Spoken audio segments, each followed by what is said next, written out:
أبا عبد الله يا أبا عبد الله. اللهم صل على محمد وآل محمد وعجل فرجهم. أعوذ بالله من الشيطان الرجيم. بسم الله الرحمن الرحيم.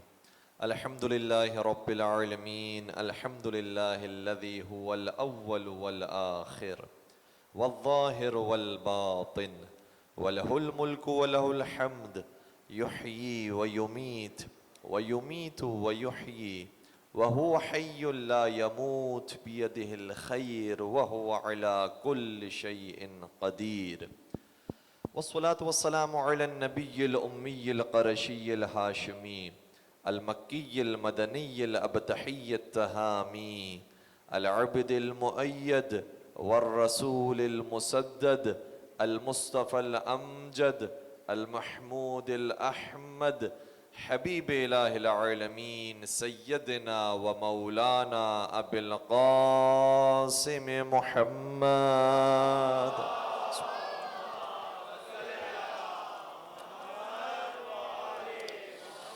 وعلى أهل بيته الطيبين الطاهرين المعصومين المظلومين الذين أذهب الله عنهم الرجس وطهرهم تطهيرا.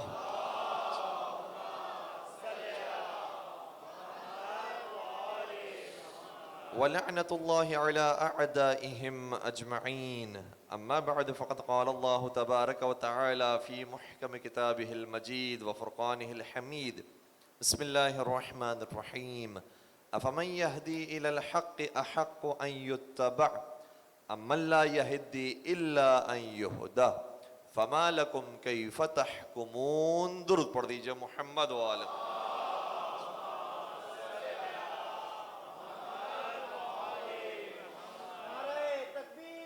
اللہ اکبر. یا علی یا علی. اللہم صل علی محمد وآل محمد وعجل فرجہ.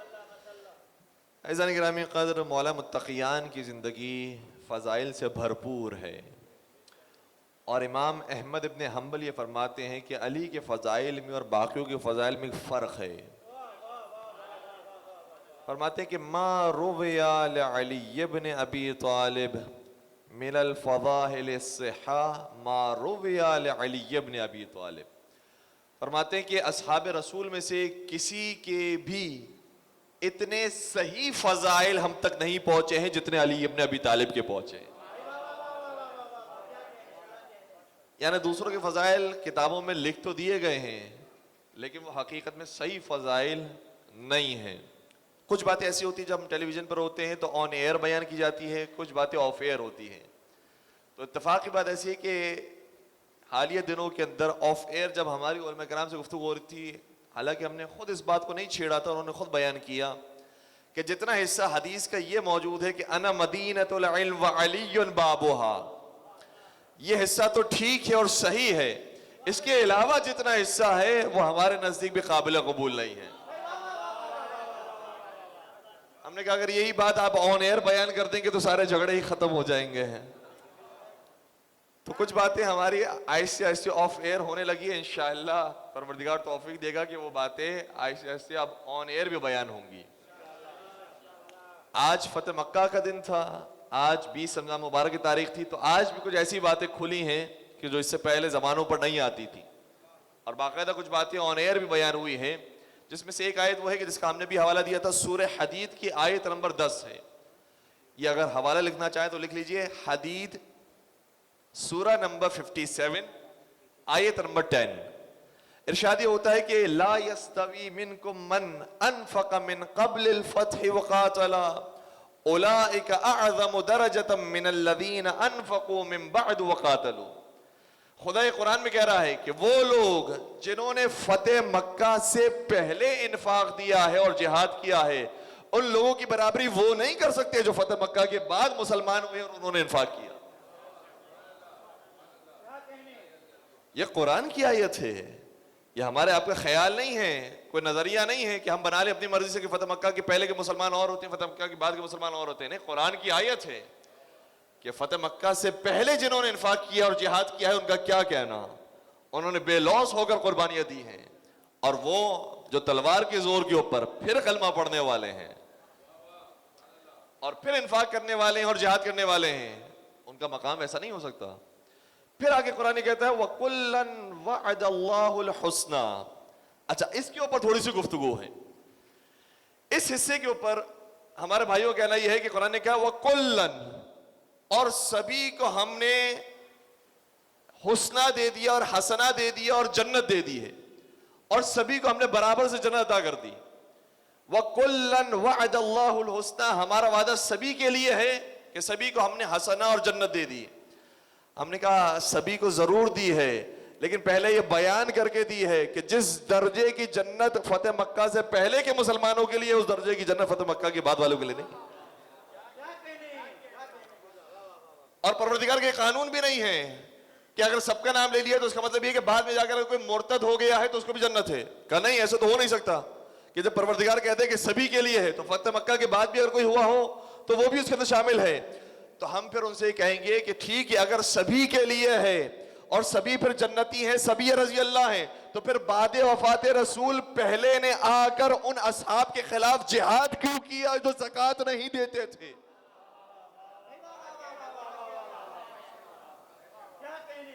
جب قرآن کہہ رہا ہے وَكُلًّا وَعَدَ اللَّهُ الْحُسْنَى، ہم نے سب کو وعدہ دے دیا ہے جنت کا، تو جنتیوں کو قتل کرنا کتنا بڑا جرم ہوگا. عام مسلمان جس کے بارے میں جنت اور جہنم کو فیصلہ نہیں ہوا اس کو قتل کرنا جائز نہیں ہے، تو وہ جس کو جنت کی وعید دی جا چکی ہے، جس کو وعدہ دیا جا چکا ہے جنت کا، کیا اس کو قتل کرنے کی اجازت ہوگی؟ تو پہلے نے تو کیا ہے، دوسرے نے بھی مقابلہ کیا ہے، تیسرے نے بھی کیا ہے. جب تینوں یہ جنگ کرتے ہیں اور تینوں جنگ کرنے کے باوجود وہ مرتد کہلاتے ہیں، تو چوتھے کے خلاف جو آنے والے ہیں وہ مسلمان کیسے کہلا سکتے ہیں؟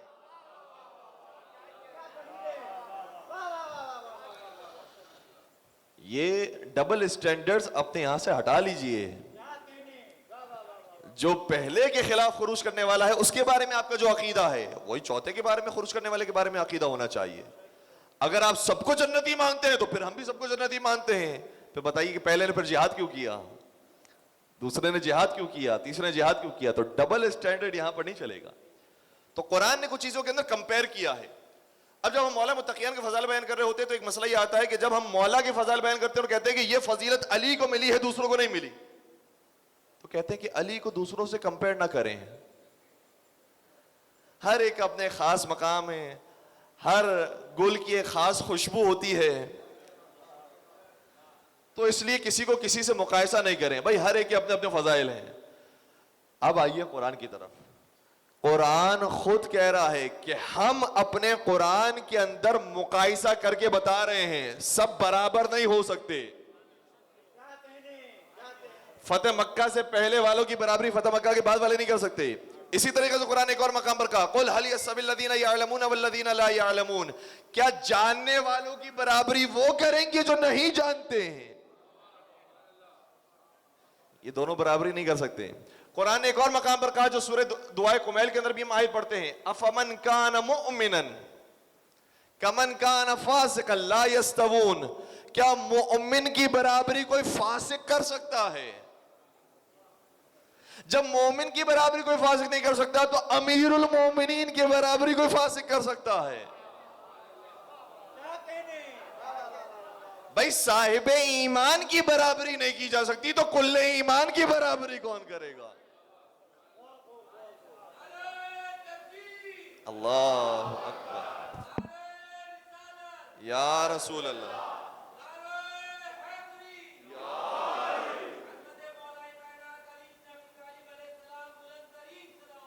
اللہم صلی علی محمد وآل محمد. تو اب آئیے علی مرتضیٰ کے فضائل کے اوپر جو کسی اور کو نصیب نہیں ہوئے. علی کی ولادت ہی وہاں ہوئی جہاں نبیوں میں سے کسی کی ولادت نہیں ہوئی، بعد میں آنے والے ولیوں میں سے کسی کی ولادت نہیں ہوگی. علی وہ گوہر ہیں کہ جن کا صدف کعبہ بنا ہے. اور یہ صرف ہماری کتابوں میں نہیں ہے، بات یہ ہے کہ چونکہ کسی اور کو ملی نہیں ہے فضیلت اس لیے ہضم نہیں ہو پاتی. ورنہ یہ آپ کے بزرگان نے اپنی کتاب میں لکھی ہے. میں ایک حوالہ دے رہا ہوں جو بہت مضبوط حوالہ ہے. حاکم نیشاپوری نے اپنی کتاب المستدرک علی الصحیحین میں اس روایت کو لکھا ہے. حاکم نیشاپوری کی یہ کتاب ایسی ہے, فرماتے ہیں کہ جو صحیح بخاری اور صحیح مسلم کے معیار پر حدیث اترتی تھی لیکن انہوں نے نہیں لکھی ہے, وہ میں اپنی کتاب میں لکھ رہا ہوں. اس کا مطلب کچھ ایسی حدیثیں تھی جو معیار بخاری اور مسلم پر پوری اترتی تھی لیکن انہیں وہ توفیق نہیں مل سکی. اب ان تک وہ اطلاع نہیں پہنچی یا اطلاع پہنچی لیکن مناسب نہیں سمجھا, جو بھی وجہ ہو, لیکن انہوں نے اپنی کتاب میں لکھی ہے کہ یہ ہے وہی معیار پر جو بخاری اور مسلم کا معیار ہے. اس پائے کا عالم میں لکھتا ہے خانہ کعبہ میں مولا کی ولادت کے بارے میں کہ لقد تواترت الاخبار بان فاطمہ بنت اسد ولدت علی بن ابی طالب فی جوف الکعبہ. ہم تک تواتر کے ساتھ روایتیں پہنچی ہے کہ علی بن ابی طالب کی ولادت خانہ کعبہ میں ہوئی ہے. کیا فرمایا انہوں نے؟ تواتر کے ساتھ. تواتر ایک خاص اصطلاح ہے. اگر ہم اپنے عام زبان کے اندر کہتے ہیں کہ بھئی میرے پاس تواتر کے ساتھ خبر آئی ہے تو ہماری بات کی کوئی ویلیو نہیں ہے. لیکن کوئی محدث اگر کہتا ہے, حدیث شناس اگر کوئی کہتا ہے کہ یہ بات مجھ تک تواتر کے ذریعے پہنچی ہے تو اس کا مطلب یہ ہے کہ یہ یقین پر ہے. جیسے قرآن کی آیت ہو ویسے ہی یہ بات تاریخی حقیقت ہے کہ میرے پاس تواتر کے ساتھ یہ خبر پہنچی ہے. اور کہنے والا کون ہے؟ حاکم نیشاپوری. حاکم کوئی معمولی حدیث شناس کو نہیں کہتے ہیں.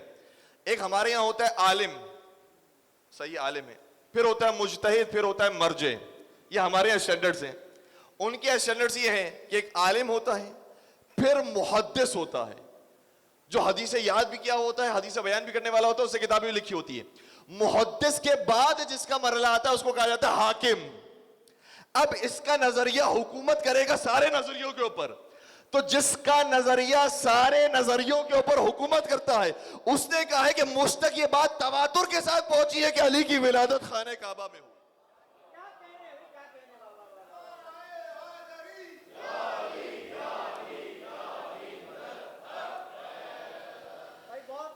اس کے اندر کوئی دو رائے نہیں ہے کہ علی ابن ابی طالب کی ولادت خانہ کعبہ میں نہ ہوئی.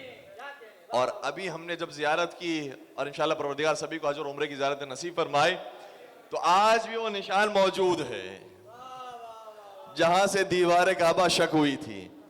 کسی نے کیا خوبصورت بات کی, لیکن کہ عجب سے ایک کہانی ہے یہ منکر اور کعبہ کی. منکر کون؟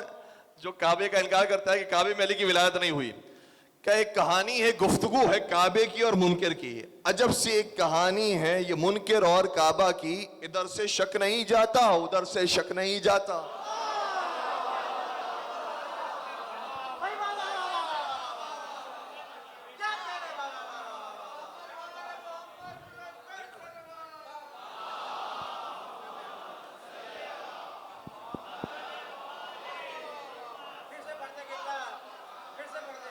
سلامت رہے, میں حاضر. عجب سے ایک کہانی ہے یہ منکر اور کعبہ کی, ادھر سے شک نہیں جاتا ادھر سے شک نہیں جاتا.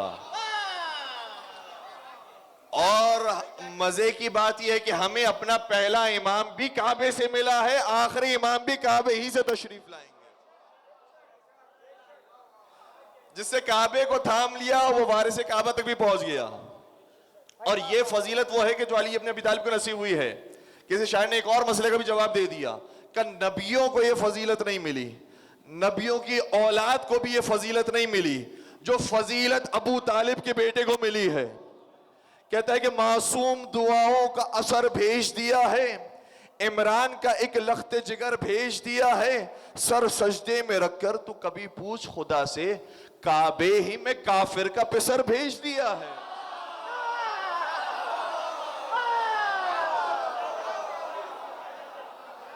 حیدر حیدر حیدر حیدر حیدر.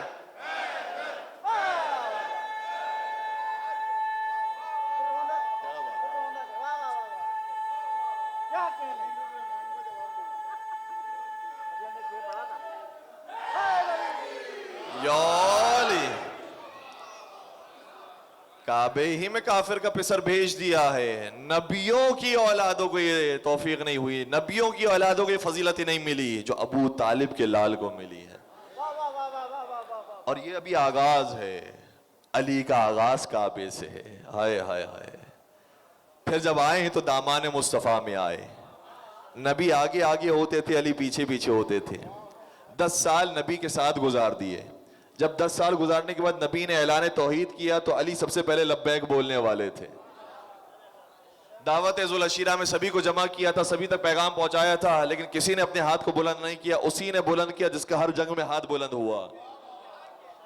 اسے اپنا وصی بنا دیا، اپنا وزیر بنا دیا، اپنا جانشین بنا دیا.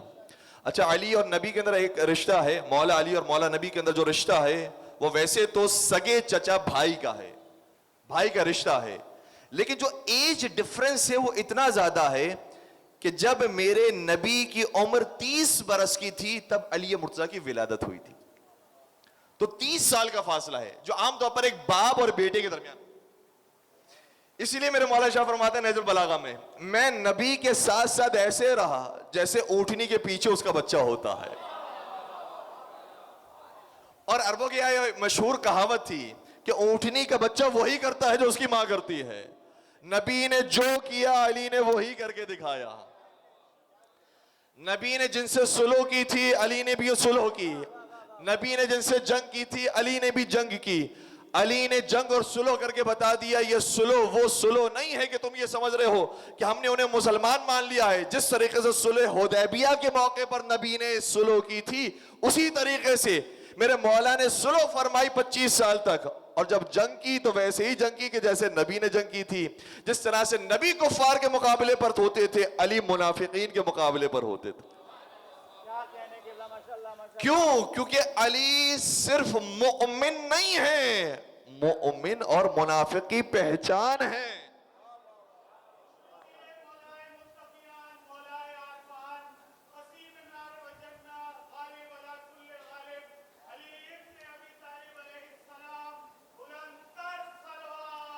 اللہم صل علی جناب عباس کی خدمت میں ایک شخص آیا اور سوال کیا مجھے یہ بتاؤ، جناب عباس پیغمبر کے چچا ہوتے ہیں، کہ مجھے یہ بتاؤ کہ پیغمبر کو اپنے بیٹوں میں سب سے زیادہ محبت کس سے تھی؟ تو پیغمبر کے بیٹے تھے، جناب قاسم تھے جس کی وجہ سے پیغمبر کی کنیت ہوئی ابو القاسم. قاسم نام کے بیٹے تھے، عبداللہ نام کے بیٹے تھے، ابراہیم نام کے بیٹے تھے. لیکن جناب عباس نے جواب دیا کہ پیغمبر کو اپنے بیٹوں میں سب سے زیادہ محبت علی ابن ابی طالب سے تھی. کہ علی تو بیٹے ہوتے ہی نہیں ہیں. کہ ٹھیک ہے علی بیٹے نہیں ہوتے ہیں لیکن علی جیسا بیٹا تمہیں دنیا میں نہیں ملے گا. دنیا میں کوئی بیٹا اپنے باپ کا اتنا فرما بردار نہیں ہو سکتا جتنا علی اپنے نبی کے فرما بردار تھا.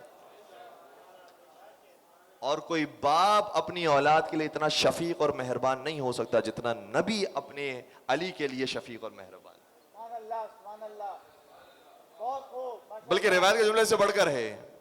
ایک مرتبہ علی مرتضیٰ تشریف لائے، نبی نے چہرہ علی کی طرف دیکھا اور مسکرائے، اور ایسے کھل کر مسکرائے کہ باقی اصحاب نے کہا کہ یا رسول اللہ، جب علی آتے ہیں تو آپ کے چہرے پر ہنسی کے عالم کچھ اور ہوتا ہے، آپ کی خوشی کیفیت کچھ اور ہوتی ہے. اس وقت میرے نبی نے شاہ فرمایا جتنا میں علی سے محبت کرتا ہوں یاد رکھو میرا خدا مجھ سے زیادہ علی سے محبت.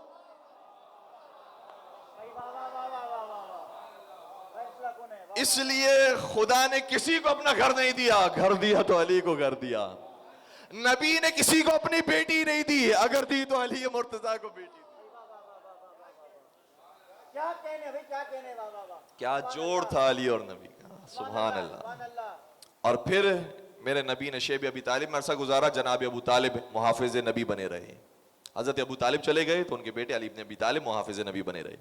پھر جب ہجرت کا وقت آیا تو کسی کو اپنے بستر پر نہیں سلایا، اسی کو سلایا جس کے بارے میں یقین تھا کہ یہ گھبرانے والا نہیں ہے، یہ رونے والا نہیں ہے، یہ پریشان ہونے والا نہیں ہے. جو رونے والے تھے ان کو اپنے ساتھ لیا، جو سونے والے تھے ان کو اپنے بستر پر چھوڑا. کسی نے کیا خوب کہا کہ یہ نام محبت کو ڈبویا نہیں کرتے، ہو جان کا خطرہ تو رویا نہیں کرتے، اور بے ذکر خدا رات کبھی کھویا نہیں کرتے، اور بستر نہ ہو احمد کا تو سویا نہیں کرتے.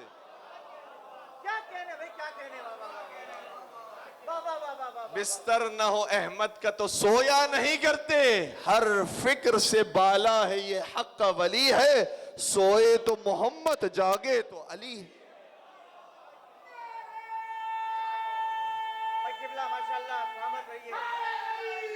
یا علی۔ تو شب ہجرت بھی سلامت رہیں، حوصلہ کیجئے، نعرہ لگا دیں۔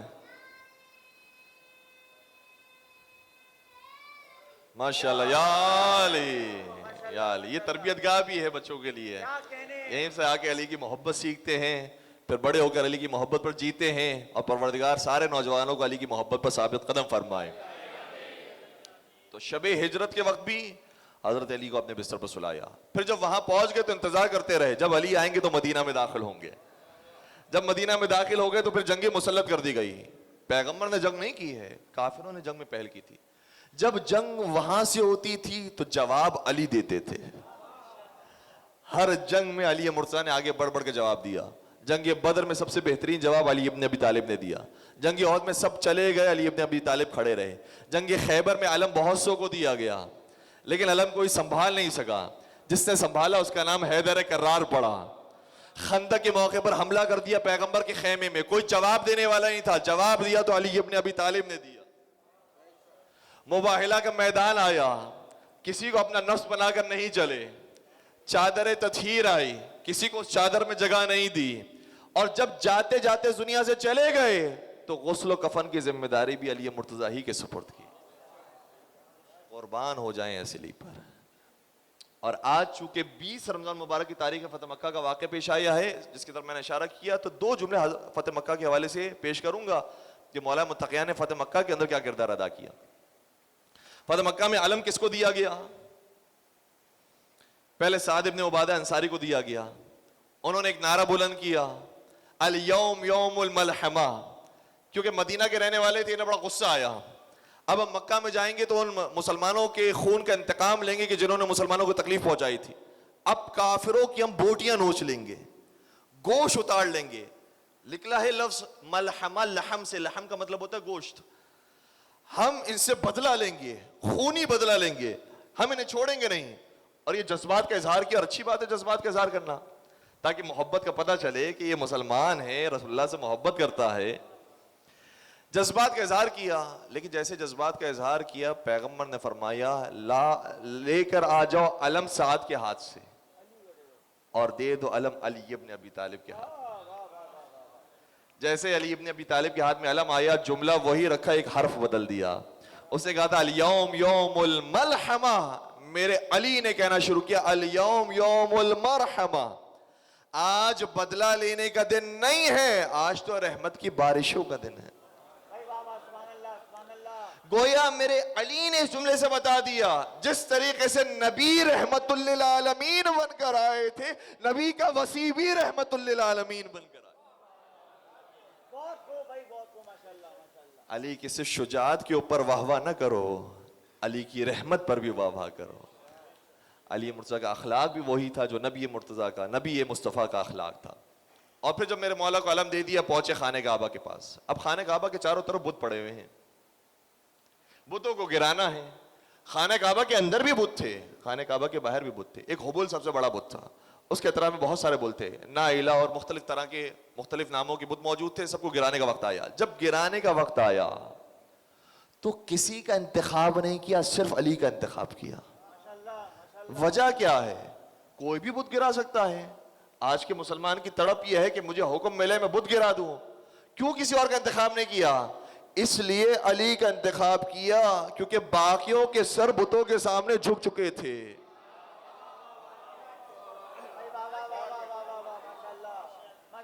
صرف یہ ایک سر تھا جو خدا کے علاوہ کسی کے سامنے نہیں جھکا تھا، اس لیے علی ابن ابی طالب کو اپنے دوش پر سوار کیا۔ دوش نبی پر سوار ہونے کے بعد علی ابن ابی طالب نے حبل کو بھی گرایا، سارے بتوں کو گرایا۔ جب بتوں کو گرا دیا تو آواز غیبی آئی اور وحی نازل ہوئی، قل جاء الحق وزہق الباطل ان الباطل کان زہوقا، حق آ گیا، باطل چلا گیا، اور باطل کو چلا ہی جانا تھا۔ میں کہوں گا حق بھی اس کے ہاتھوں سے آیا ہے کہ جس کے بارے میں نبی نے فرمایا تھا علی مع الحق، والحق مع علی یدور حیث ما دار. گویا خدا بھی بتانا چاہ رہا ہے علی حق ہے, نبی بھی بتا رہے علی ہی حق ہے. اب جو علی کے مقابلے پر آئے گا وہ حق نہیں ہو سکتا.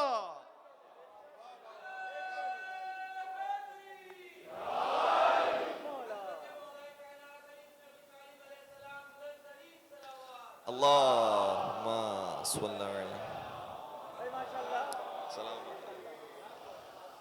اس طریقے سے میرے مولا نے بتوں سے صاف کیا ہے اپنے جائے پیدائش کو. آئے آئے آئے. مولا غازی عباس خانہ کعبہ کی چھت پر تشریف لے گئے. سب سے پہلا فقرہ میں آپ کی خدمت بیان کر رہا ہوں, باقی خطبے کا جملہ چھوڑ رہا ہوں. فرمانے لگے بسم اللہ الرحمن الرحیم الحمدللہ الذی جعل شرف هذا بقدوم ابیہ. فرمانے لگے حمد اس پروردگار کی جس نے میرے بابا کے قدموں سے کعبے کو شرف بخشا.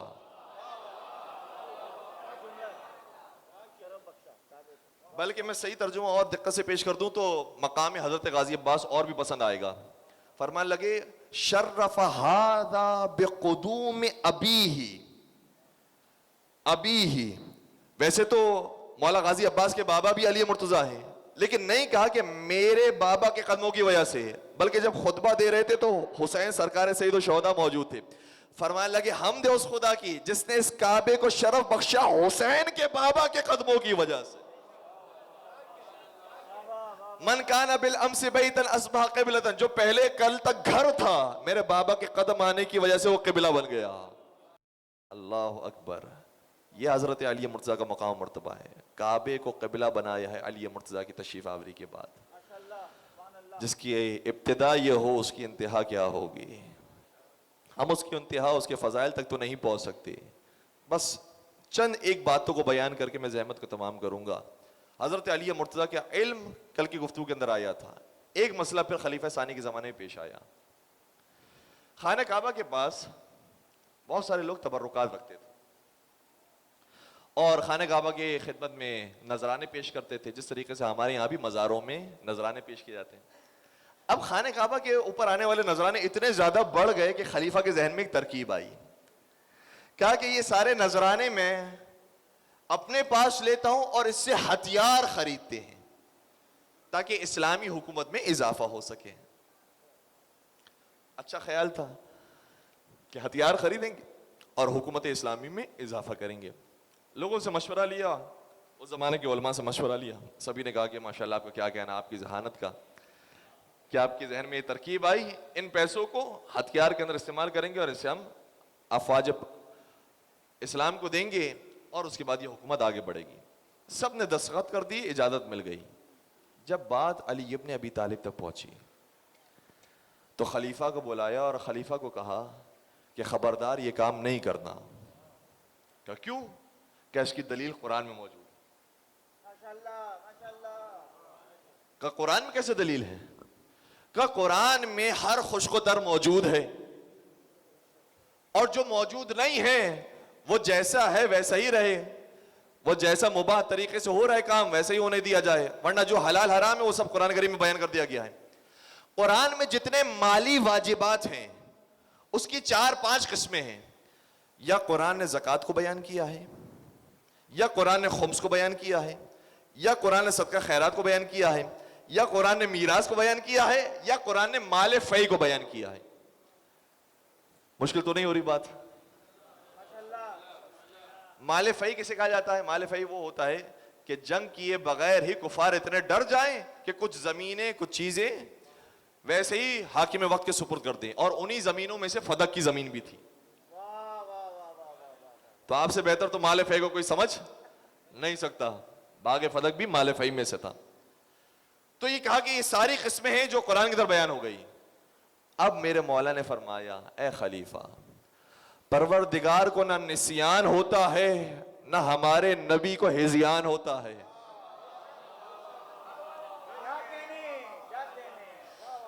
اگر کعبے کے اوپر تبرکات کے بارے میں کوئی حکم ہوتا تو یقیناً خدا ہی اپنے قرآن میں بیان کرتا یا مصطفیٰ اپنے فرمان میں بیان کرتے. لیکن دونوں نے اگر بیان نہیں کیا ہے, اور ان کے زمانے میں بھی لوگ آ کر قربانی کیا کرتے تھے, تبرکات دیا کرتے تھے اور ویسے ہی رہنے دیا, تو اس کا مطلب یہ ہو کہ سنت رسول یہ ہے کہ جیسے تبرکات کعبے میں آئے ویسے ہی چھوڑ دیا جائے, اسے ہتھیاروں میں استعمال نہ کیا جائے. اس موقع پر بھی خلیفہ کی زبان سے نکلا لولا علی لہلک عمر, اگر علی نہ ہوتے تو آج میں ہلاک ہو جاتا. میں نے کہا واقعاً ہمارا بھی یہی کہنا ہے, اگر علی نہ ہوتے تو ہم بھی ہلاک ہو جاتے. جو ان کے بزرگوں کا نظریہ ہے وہی ہمارا نظریہ ہے. بس انہوں نے لولا علی سے کہا ہے, ہم نے مولا علی سے کہا ہے.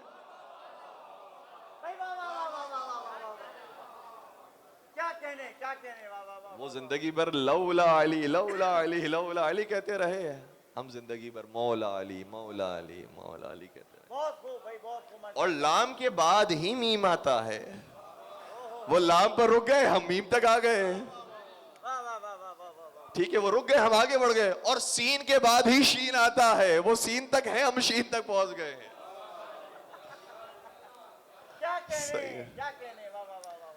تم علی مرتضیٰ نے اپنے زمانے میں ایسے مشکل مسائل کو اتنے آسانی سے حل فرمایا. اور جب کسی نے سوال کیا کہ آپ اتنا جلدی کیسے جواب دے دیتے ہیں, تو فرمایا تیرے ہاتھ میں انگلیاں کتنی ہیں؟ کہ 5 انگلیاں ہیں. کہ تو نے سوچ کا جواب نہیں دیا, کہ میں ہر وقت اپنے سامنے دیکھ رہا ہوتا ہوں, کہ جس طرح تیرے سامنے تیری انگلیاں رہتی ہے, اس طریقے سے علی کے سامنے کائنات رہتی ہے.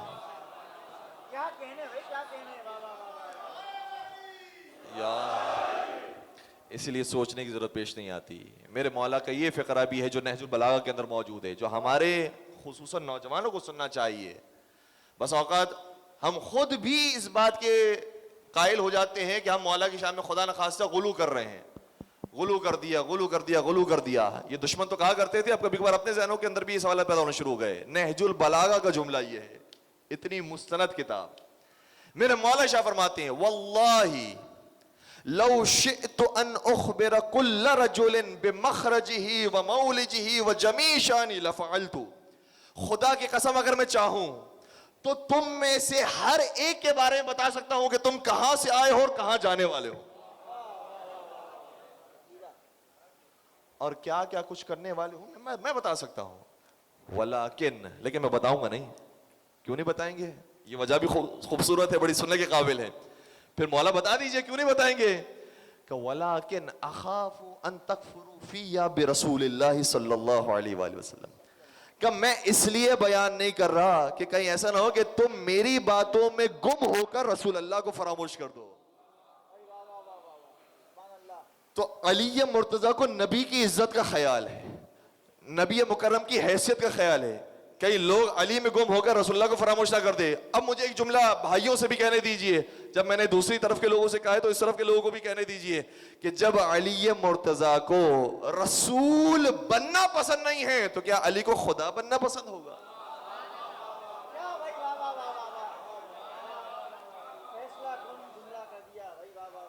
کسی نے کیا خوب کہا تھا, خدا خود احمد مختار کر دے.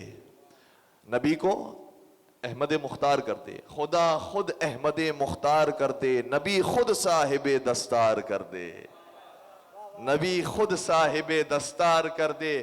خلافت کے لیے بھلا وہ کیا لڑے, خدا بننے سے جو انکار کر دے.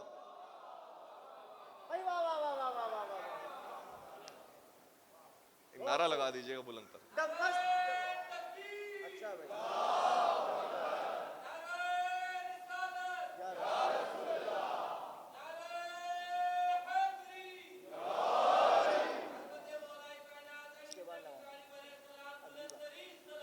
اللہم صلی علی محمد وآل محمد عجل فرجم. اور ڈیسائسو آیت بیان کر کے میں زحمت کو تمام کر رہا ہوں. یہ صرف روایتوں کی حد تک نہیں ہے کہ حضرت علی مرتضیٰ کے پاس علم غیب تھا, اور علم غیب انہوں نے خود ایجاد نہیں کیا. علم غیب رسول اللہ سے ملا ہے, رسول اللہ کو پروردگار سے ملا ہے. ہمیشہ یہ عقیدہ ذہن میں رہے. وہ علم غیب ہم علی مرتضیٰ کا مانتے ہی نہیں ہیں کہ جو خدا کے مقابلے پر ہو, اور خود علی مرتضیٰ وہ علم غیب نہیں مانتے, تو ہم اور آپ کیا ہوتے ہیں؟ خود علی مرتضیٰ یہ فرماتے ہیں کہ مجھے جو علم غیب ملا وہ رسول اللہ سے ملا, رسول اللہ کو جو علم غیب ملا وہ پروردگار سے ملا. اب سنیے گا, ڈیسائسو آیت میں بیان کر رہا ہوں اور بات کو ختم کر رہا ہوں. قرآن یہ شاہ فرماتا ہے کہ عالم الغیب فلا یظہر علی غیبہ احدا الا من ارتضی من رسول. پروردگار قرآن میں شاہ فرماتا ہے کہ خدا غیب کا جاننے والا ہے اور خدا کے غیب پر کسی کو اطلاع نہیں ہے, کسی کو اطلاع نہیں ہے. الا مگر کچھ افراد کے. یہ ایسے کیسے افراد ہیں یہ؟ الا من ارتضی من رسول, ایسے افراد ہیں کہ جو خدا کی طرف سے بھیجے ہوئے میں سے صاحب ارتضا ہوں. پورا مجمع ساتھ رہے ہیں, جو صاحب ارتضا ہوں. ارتضا نکلا ہے مرتضی سے. اور میں روایت بیان کر رہا ہوں چھٹے سرکار کی. چھٹے سرکار نے بھی فرمایا, خود مولا علی نے بھی فرمایا ہے, الا من ارتضی من رسول سے مراد کوئی اور نہیں, تمہارا مولا علی مرتضی ہے کہ جس کو علم غیب دیا گیا.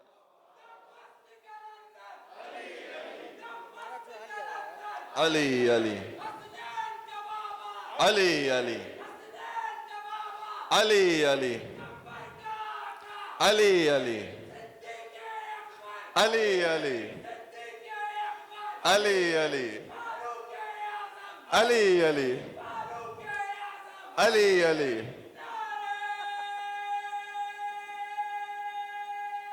کیا بات ہے, سلامت یا علی والا سلام. بے شمار. بس عزیزو, شب 21 رمضان مبارک کی تاریخ ہے, اور یہ وہ تاریخ ہے کہ جب وجہ اللہ کا سر زخمی ہو گیا, کل ایمان کے خون سے محراب رنگین ہو گئی. آج ہم سب اپنے گھروں پہ جا کر آرام کریں گے. مجھے نہیں معلوم کہ شہزادیوں کا آرام کیسے آئے گا. آج سب گھروں میں جا کر سحری کریں گے. دعا ہے کہ پروردگار سبھی کو اپنے پیاروں کے ساتھ زندہ رکھے. لیکن یہ سحری حسن و حسین نے کیسے کی ہوگی,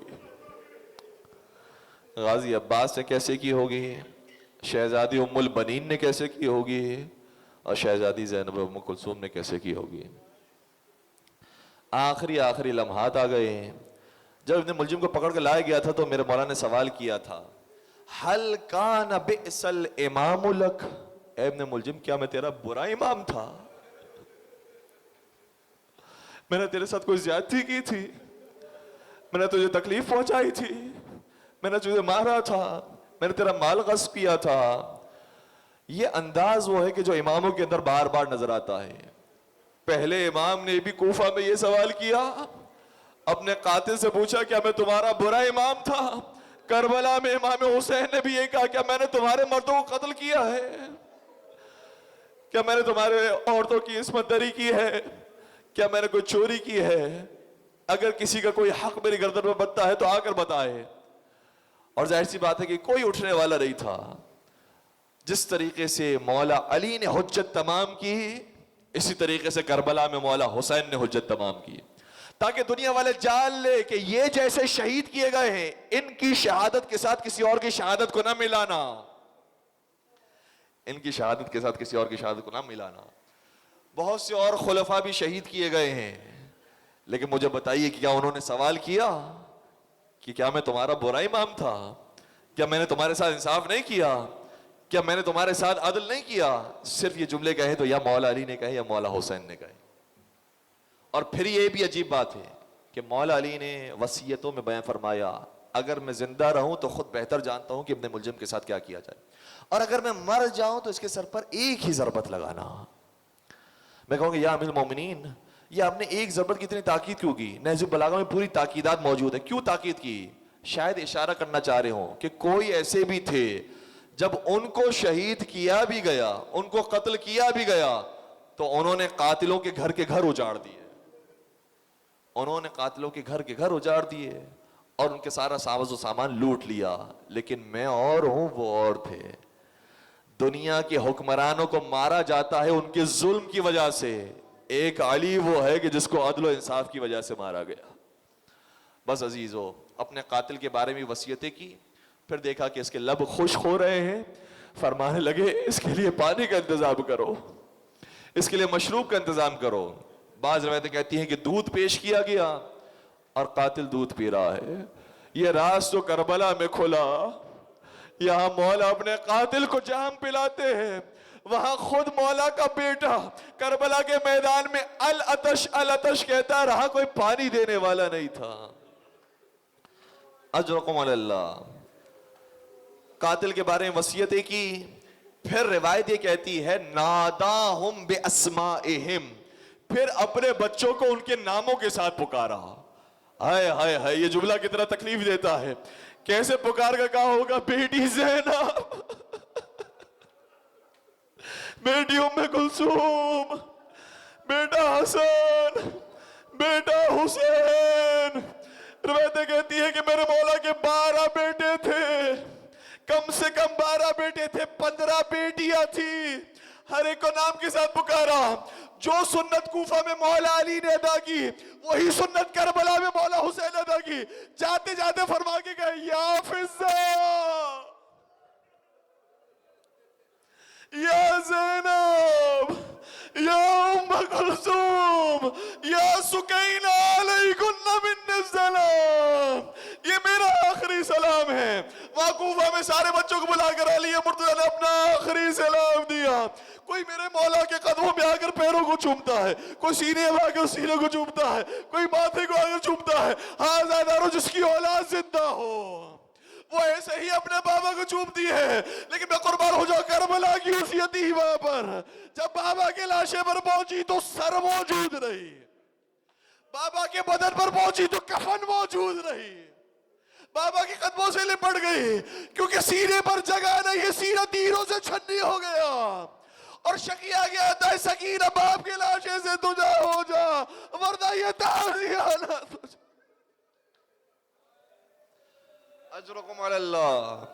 آوازوں کو آزاد کر دیجئے گا، آج میں درخواست نہیں کروں گا، آپ جانے اور شہزادیاں جانے، آپ جانے اور شہزادی کی خدمت میں آپ کا پرسہ جانے۔ نجف اشرف کی زیارت انشاءاللہ ان آنسوں کے صدقے میں آپ سب کو نصیب ہو، مولا کے ایمان اور ان کی ولایت کے ساتھ بہت نصیب ہو۔ علی مرتضیٰ کی اب آخری سال سے آنے لگی، فرمانے لگے ھذا رسول اللہ وَهَذِهِ فاطمہ وَهَذَا أَخِي جعفر وَهَذَا عَمِّي حمزہ۔ دیکھو رسول اللہ لینے کے لیے آ گئے، فاطمہ زہرا لینے کے لیے آ گئے، جعفر طیار لینے کے لیے آ گئے، چچا حمزہ لینے کے لیے آ گئے، اور یہ کہنے کے بعد روح قفس اسری سے پرواز کر گئی۔ ہاں، اسی طریقے سے معصومین دنیا سے رخصت ہوئے ہیں، لیکن کربلا کا معاملہ اور ہے۔ جب کوئی زمین پر گرتا تھا تو آوازیں دیتا ہے مولا حسین آ جائیے، اے بابا حسین آ جائیے، اے چچا حسین آ جائیے، اے مامو جان۔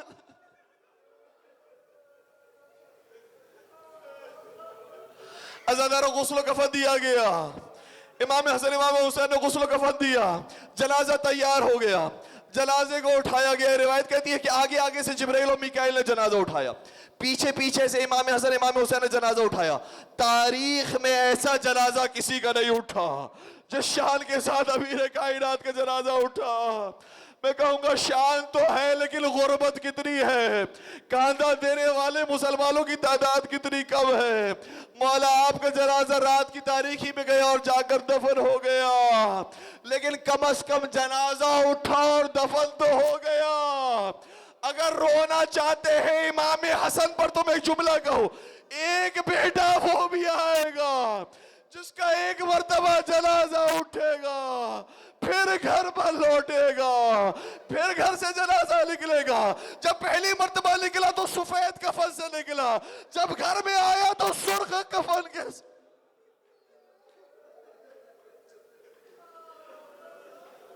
یہ مولا کے پہلے بیٹے کا جنازہ تھا، اور دوسرا بیٹا جب زمین کربلا پر آیا کوئی جنازہ اٹھانے والا نہ تھا، کوئی دفنانے والا نہ تھا۔